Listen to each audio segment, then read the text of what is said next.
আসসালামু আলাইকুম বন্ধুরা, আমি এখন আপনাদেরকে নিয়ে আসছি একটা টমেটো বাগানে। এইখানে বিস্তীর্ণ এলাকা জুড়ে টমেটোর চাষ করা হয়েছে। আপনারা দেখতে পাচ্ছেন এই যে কি সুন্দর টমেটো ধরে আছে সবগুলো গাছে।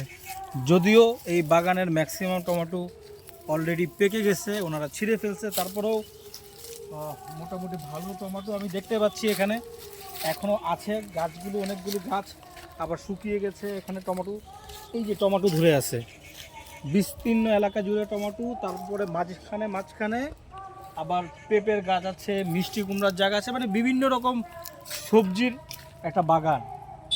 তো আমি এখানের যিনি মালিক, মূলত এই বাগান যিনি চাষ করেছেন সেই ভাইকে পেয়েছি।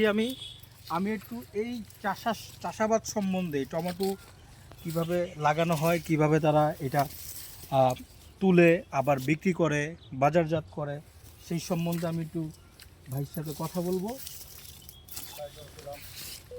ভালো আছেন ভাইয়ের নাম কি? শাকিল। শাকিল ভাই, এই ক্ষেতটা আপনি চাষ করছেন না? গাছ আমি কিভাবে এটা চাষ কিভাবে করে বা কোন সময়টা করে? এটা আমি মনে করেন ভাদ্র মাসে করছি। ভাদ্র মাসে না? আশ্বিন মাসে আর কি লাগাইছি। আচ্ছা, আশ্বিন, পৌষ, মাঘ, মানে তাহলে এই গাছ বড় হইতে কতদিন নেয় বা ফল দিতে, এই যে টমেটো হইতে কত? মনে করেন এটা থেকে আজকে 5 মাস হয়ে গেছে। 5 মাস হয়ে গেছে। আপনার তো দেখলাম যে ম্যাক্সিমাম টমেটো কিন্তু আপনার পাইকে গেছে, আপনি উঠে ফেলছেন, আর অল্প কিছু বাকি আছে। তে সুন্দর। এখন এটার কেমন দাম আপনি? এখন দামের মধ্যে আমি মনে করেন বেচতেছি 5 টাকা করে। 5 টাকা করে? 5 টাকা 6 টাকা। আমরা তো ঢাকাতে 30 টাকা করে কিলো কিনা খাই।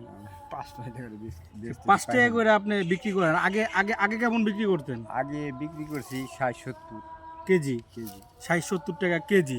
আর এখন বিক্রি করতেছেন 5 টাকা 6 টাকা। তার মানে আপনাদের এই পরিশ্রম করতেছেন যে এটার মানে আপনার ন্যায্য মূল্য পাচ্ছেন না। আচ্ছা শাকিল ভাই, ঠিক আছে, কথা হবে আপনার সাথে আবার। বন্ধুরা, আপনারা শুনতে পারলেন যে আমাদের এই শাকিল ভাই, যিনি এই ক্ষেতের মালিক, এই চাষ করছেন এই টমেটো, উনি যেটা বললো যে আগে উনি 70-80 টাকা কেজি টমেটো বিক্রি করতো, কিন্তু এখন উনি 5 টাকা 6 টাকা কেজি দরে এই টমেটো উনি বিক্রি করে। তার মানে উনি একটা লস প্রজেক্ট ওনার। তারপরেও ওনার ঐতিহ্য বা উনি এইটা করেই ওনার জীবিকা নির্বাহ করে, এই জন্য উনি করে।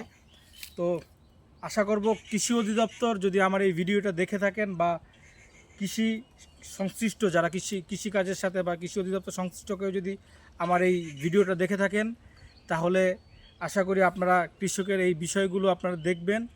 ওনাদেরকে কোনোভাবে ঋণ দেওয়া যায় কিনা, কোনো সুযোগ সুবিধা দেওয়া যায় কিনা, কিভাবে ওনারা আরেকটু ভালোভাবে আরেকটু সুন্দরভাবে এগুলো, এই আমরা যারা শহরে থাকি, আমরা তো চাষাবাদ করি না, ওনাদের কারণেই আমরা এই ভালো মন্দ খেতে পারি, এই যে তাজা ফল, এই যে তাজা সবজি। তো এই বিষয়গুলো খেয়াল রাখবেন আশা করি।